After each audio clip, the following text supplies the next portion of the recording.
Hello friends, welcome on digital सानू। आज हम HTML सीरीज के पार्ट 4 के ऊपर बात करेंगे। इससे पिछले वीडियो में हमने 3 पार्ट के ऊपर बात कर चुके हैं ऑलरेडी। अगर आपने हमारे वो वीडियो नहीं देखे हैं तो लिंक डिस्क्रिप्शन में मिल जाएगा, आप जाके उन वीडियोज़ को देख सकते हैं। बट ये हमारे HTML का पार्ट 4 है, जिसमें आज हम कुछ नए टेक्स्ट के बारे में, टैग के बारे में बात करेंगे बेसिकली। जिसमें से पहला है बोल्ड टेक्स्ट। बोल्ड टेक्स्ट क्या होता है? बोल्ड टेक्स्ट वो होता है बेसिकली कि जो बी टैग, बोल्ड टेक्स्ट के लिए हम कौन सा टैग यूज करते हैं? बी टैग यूज करते हैं। अगर हम इस बी टैग के अंदर, इट मीन्स इसके बीच में कुछ कंटेंट लिखते हैं या फिर कुछ शब्द लिखते हैं, कुछ टेक्स्ट लिखते हैं, तो वो क्या कर देगा? उसको बोल्ड कर देगा।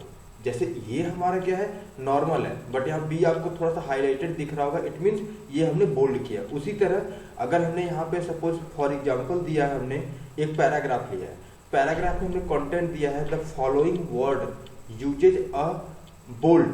बोल्ड को हमने बी टैग के अंदर लिखा है टाइप स्पेस।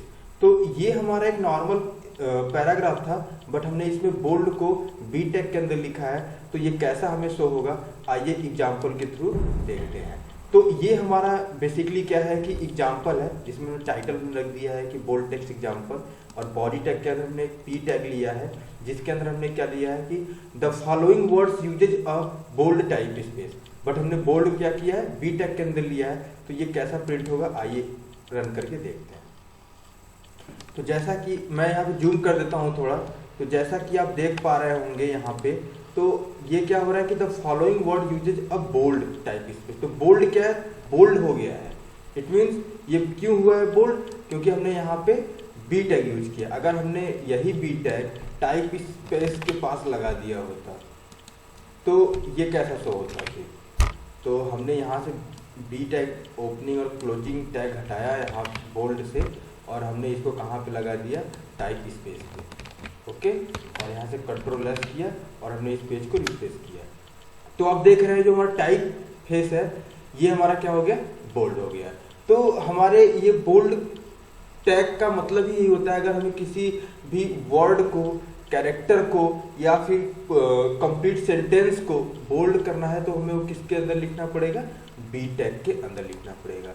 नेक्स्ट हमारा है इटैलिक टेक्स्ट। इटैलिक टेक्स्ट क्या होता है? इटैलिक टेक्स्ट को हम डिनोट करते हैं आई से, और हमें कुछ भी, अगर कोई भी वर्ड हमें क्या करना है कि इटैलिक करना है, तो हमें उसे आई टैग के अंदर लिखना पड़ेगा। आई टैग जैसे हमने बोल्ड के लिए यूज किया था, उसी तरह आई यहाँ पे इटैलिक के लिए आई यूज करते हैं। अब कुछ भी इटैलिक करना है तो उसे आई टैग के अंदर लिख देंगे, वो क्या हो जाएगा? इटैलिक हो जाएगा। तो आइए इसका एग्जाम्पल देखते हैं बेसिकली। तो यहाँ पे आप देख पा रहे होंगे इटैलिक का एग्जाम्पल है। यहाँ पे हमने टाइटल दे दिया है इटैलिक टेक्स्ट एग्जाम्पल, और एक पैराग्राफ लिया है the following word usage a italicized type face. तो हमने इटैसाइज्ड को हमने क्या किया? आई टैग से बाउंड कर दिया है, जो इटैलिक को बताता है। तो आइए इस एग्जाम्पल को रन करते हैं और देखते हैं। तो जैसा कि आप यहाँ पे देख पा रहे होंगे, मैं थोड़ा जूम करता हूँ। यहाँ पे सारे फॉन्ट तो नॉर्मल हैं, बट इटैसाइज जो है वो इटैलिक हो गया है। क्यों? क्योंकि हमने इसे आई टैग के अंदर लिखा हुआ है, जिसकी वजह से ये इटैलिक हो गया है। और जैसा कि आप यहाँ पे एग्जाम्पल में देख पा रहे होंगे। ओके, तो ये हमारा था इटैलिक टेक्स्ट। नेक्स्ट हमारा है अंडरलाइन टेक्स्ट। अंडरलाइन टेक्स्ट क्या होता है? कभी कभी आप देखते हैं कुछ टेक्स्ट लिखा होता है वो अंडरलाइन होता है, उसके नीचे एक HR हॉरिजॉन्टल लाइन होता है, तो वो क्या होता है? उसको बोलते हैं underline. Horizontal line complete end to end होता है, बट हम किसी अगर टेक्स्ट के, पर्टिकुलर टेक्स्ट के अंदर अंडरलाइन लगाना चाहते हैं तो उसके लिए अंडरलाइन टेक्स्ट का यूज करते हैं। अंडरलाइन टेक्स्ट के लिए हम यू यूज करते हैं, यू अम्ब्रेला वाला यू यूज करते हैं यहाँ पे, जैसा कि आप देख पा रहे होंगे।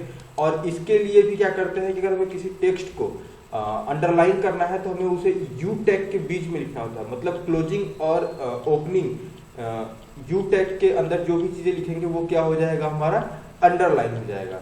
तो आइए इसके एग्जाम्पल को देखते हैं। तो ये हमारा एग्जाम्पल अंडरलाइन टेक्स्ट एग्जाम्पल, और पी टैग के अंदर हमने वो कंटेंट लिखा है, और ये अंडरलाइन शब्द को हमने यू टैग से बाउंड कर दिया है, अंदर लिखा है। तो इसके एग्जाम्पल को देखते हैं, ये हमारा कैसा शो होता है। तो हम इसको जब रन करेंगे तो ये हमारा रन हो गया। तो अभी थोड़ा सा इसको जूम करते हैं, फिर आपको दिखाते हैं। तो अब जैसा कि आप देख रहे होंगे, the following word usage a underline face tag. तो जो हमारा अंडरलाइन है, ये हमारा अंडरलाइन है एक ब्लैक कलर से। तो इसका मतलब क्या है कि जो हमने जिस वर्ड को हमने बाउंड किया है बेसिकली यू टैग से, वो वर्ड क्या हो जाएगा, हमारा अंडरलाइन हो जाएगा। अगर हम इस वर्ड को बाउंड करना चाहेंगे अंडरलाइन से, तो यू टैग इस वर्ड को, अगर कंप्लीट वर्ड को चाहेंगे तो कंप्लीट वर्ड के ऊपर यू टैग लगा देंगे, ये क्या हो जाएगा, अंडरलाइन हो जाएगा। सो फ्रेंड्स, ये हमारा था अंडरलाइन टेक्स्ट। एंड लास्ट हमारा है फोर्थ, जो आज हम कवर करने वाले हैं, स्ट्राइक टेक्स्ट। ये स्ट्राइक टेक्स्ट होता है, कभी कभी क्या होता है कि जो हमारा टेक्स्ट होता है वो क्रॉस हो जाता है बीच में से। इट मीन्स ये स्ट्राइक का, कभी कभी जैसे आपको चीज़ें स्ट्राइक की होती है, अगर आपको स्ट्राइक मिल गया है, अगर आप स्ट्राइक वर्ड से फेमिलियर होंगे तो उसमें क्या होता है कि आपके कंटेंट को गूगल क्या करता है कि क्रॉस कर देता है, उसका मतलब वो हटा देता है, और कुछ किसी और रीजन से भी वो आप कर सकते हो, डिजाइनिंग के लिए भी कर सकते हो यूज, लेकिन इसका रीजन यूज करने का ये होता है, स्ट्राइक को डिनोट करता है ये। तो स्ट्राइक के जो टेक्स्ट होते हैं वो किस टाइप से शो किए जाते हैं उसको देखते हैं। तो स्ट्राइक के लिए बेसिकली हम स्ट्राइक टैग का यूज करते हैं। स्ट्राइक का ओपनिंग टैग भी होता है और क्लोजिंग टैग भी होता है, और जिस भी वर्ड को हम स्ट्राइक दिखाना चाहते हैं उस वर्ड को हम इस स्ट्राइक टैग के बीच में लिख देंगे, तो वो वर्ड हमारा क्या होगा, स्ट्राइक शो होगा। तो आइए इसका एग्जाम्पल देखते हैं। तो जैसा कि हम यहाँ पे देख पा रहे होंगे, ये हमारे स्ट्राइक के एग्जाम्पल है। टाइटल हमने दे दिया स्ट्राइक टेक्स्ट एग्जाम्पल, और एक पी टैग दिया, the following word usage a strike through type face. तो हमने जो स्ट्राइक थ्रो जो है, इसको हमने स्ट्राइक टैग से बाउंड कर दिया, ओपनिंग और क्लोजिंग। तो आइए इसको रन करते हैं और देखते हैं कैसा शो होता है। तो आइए इस टेक्स्ट को थोड़ा सा, रिजल्ट को थोड़ा सा जूम कर लेते हैं, फिर आपको दिखाते हैं। तो जैसा कि आप देख पा रहे होंगे, जो स्ट्राइक थ्रो है ये टेक्स्ट को क्रॉस कर दिया है, इट मीन्स ये क्रॉस कर देता है, तो इसी को बोलते हैं स्ट्राइक, और इसी को HTML में हम कहते हैं स्ट्राइक टैग। ये किसके थ्रू होता है, स्ट्राइक टैग के थ्रू होता है, ये बहुत इंपॉर्टेंट था। तो बेसिकली आपको ये पता होना चाहिए कि आपके किस वर्ड के ऊपर स्ट्राइक लगाना, फिर आपको पूरे कंप्लीट वर्ड के ऊपर, कंप्लीट सेंटेंस के ऊपर क्या करना है, स्ट्राइक लगाना है। तो उसके लिए आप स्ट्राइक टेक्स्ट पूरा इन टू इन लगा दोगे, वो क्या हो जाएगा, पूरे के पूरे सेंटेंस को स्ट्राइक से डिनोट कर देगा। सो फ्रेंड्स, आज हमने 4 टैग को कवर किया, जो चारों ही बहुत ही इंपॉर्टेंट थे।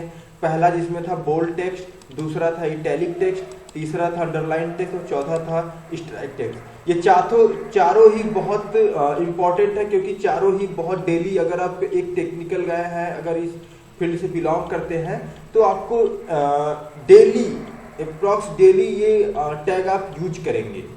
सो ये बहुत ही इंपॉर्टेंट था, जो आपके लिए जानना बहुत ज़रूरी था। सो फ्रेंड्स, कैसा लगा वीडियो कमेंट करके ज़रूर बताएं। मिलेंगे हम इसी तरह नए इंटरेस्टिंग टैग के साथ पार्ट 4 में, तब तक के लिए गुड बाय।